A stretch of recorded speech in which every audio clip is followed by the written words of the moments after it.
ko, madaming big ticket projects si PRD sa build. At that time, na gusto ko sana makita na magawa para sa bayan. Kasi hindi natapos. Kasi kulang nga talaga ang 6 years. So sa ngayon, magte-third year na tayo, wala pa tayong nakikita na big ticket projects, di ba? For 2028, huwag na kayong mag-expect na meron kayong makita.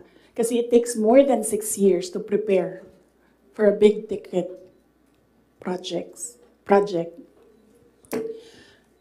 So sabi ko, and sinabi ko sa sarili ko, bata pa naman ako, hindi naman ako nagmamadali, wala naman akong papupuntahan. And naisip ko, I cannot do anything more for Davao City. Number 4 na kami. Naisip ko, I don't think kaya ko siya i-elevate to number 3, number 2, number 1. Hanggang dun lang yung kaya ko gawin. So ibibigay ko sa iba, maybe they have more ideas, more innovation para mapagawa nilang number 3 ang Davao sa buong Pilipinas. So I said, okay,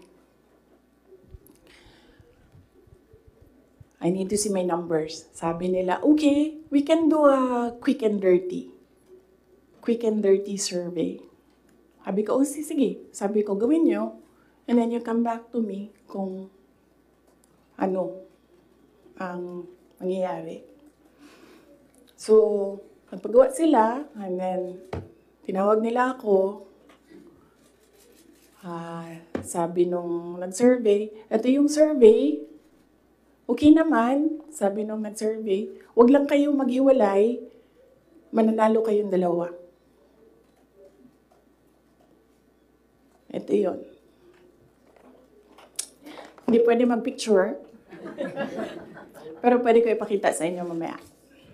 Kinoveran lang namin yung mga private citizens dito sa photo na ito. Ito, pinresent yung survey.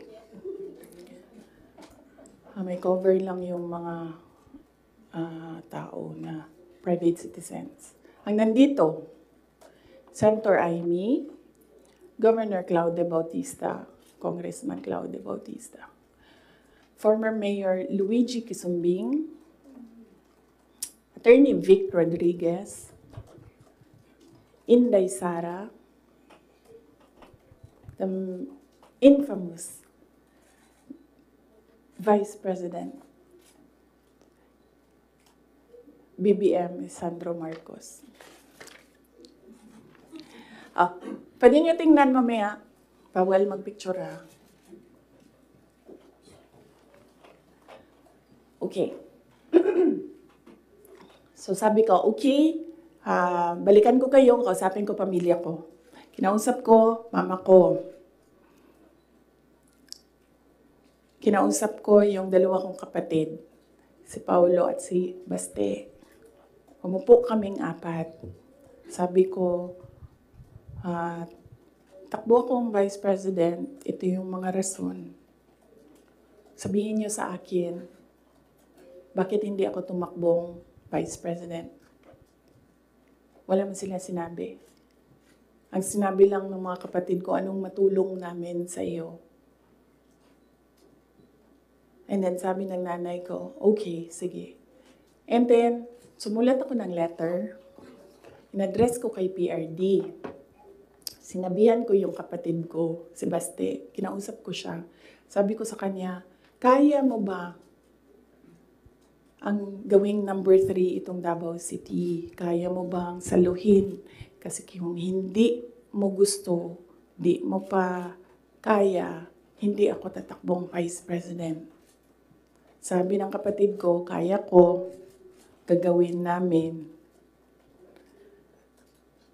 Okay, tumakbo kang Vice President. So sabi ko sa kanya, okay, we're okay with you. Pakidala nitong sulat kay PRD. Sabi ng Baste, ginanon doon ni PRD, and then ginanon niya. And then he said, now, wala na akong masasabi. Diyan. So,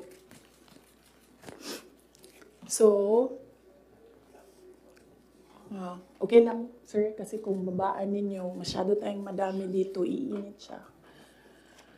So, Vice President, alam na natin lahat yon. Ginawa ko yung kampanya. Alam na natin lahat yon. Okay. So, no. Hindi ko sinuway. Hindi matigas ang ulo ko. Hindi totoo na pinatakbo akong president ni President Duterte. In fact, every time makita niya ako ngayon, sinasabihan niya ako, huwag ka tumakbong president. Sabi niya, yung dinadaanan mo ngayon, wala iyan. Kung ikaw ay president, mas mahirap pa. Sabi niya, maawa lang ako sa'yo. May heart pala siya. So, klaro na yan. Hindi ko kasalanan that we are on this road to hell. Hindi ko kasalanan kung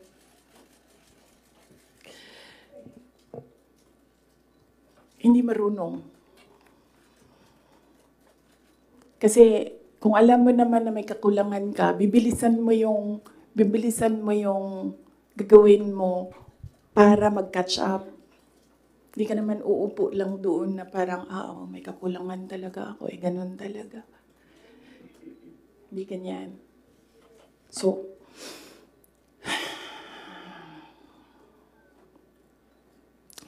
that's that. And then, ito na kami ni Mr. Deception.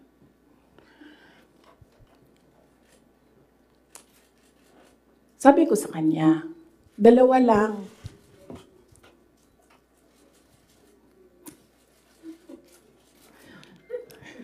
Para pantay. 2 lang. Sabi ko, 2 lang. Ang request ko sa iyo. If you win, 2 lang ang request ko sa iyo. And I think, I requested this na one-on-one kami online. Pero meron akong nabasa somewhere na merong nakikinig sa side niya. Kasi nag-post yung taong yon. Pero yun yung request ko at the time. Kami lang 2. Sabi ko sa kanya, pag nanalo ka, 2 ang hingin ko sa'yo. Unang-una, yung trabaho ko. I want to work sa security sector. Kasi there will never be development kung hindi solid ang security backbone mo. Hindi ko sinabi sa kanya yan. Pero, tinanong niya ako, bakit Department of National Defense? Sabi ko sa kanya, kasi karamihan naman ng problema ng insurgency, ng terrorism, nandyan yan sa Mindanao. Kinalakihan ko yan, naiintindihan ko siya. In fact, nung bumaba ako, insurgency-free na ang Davao City. So, naiintindihan ko siya. Yan yung gusto ko na trabaho. He said, readily, he said yes.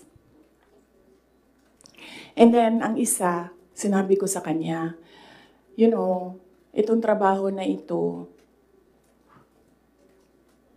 maiiwanan ko yung mga anak ko. Naiintindihan ko yan. Handa ako dyan. Pero humihingi lang ako ng tulong sa iyo na suportahan mo yung air travel ko. Kasi maiiwan yung mga anak ko and gusto ko lang na pag kailangan nila ako, makakauwi ako sa kanila. Kasi itong mga bata na ito, lumaki sila sa akin. Since birth hanggang nag-decide sila na hindi na sila tatabi sa akin sa tulog. Nasa akin sila gabi-gabi. Except pag wala ako sa bahay dahil sa trabaho. So, pag sa bata kasi, hindi naman niya maintindihan na, anak, I have to consecrate myself into the service of the nation. Hindi mo naman pwede sabihin sa bata yun, hindi maiintindihan yun. So sinabi ko sa kanya, supportahan mo lang yung air travel ko because I need to go home to my children.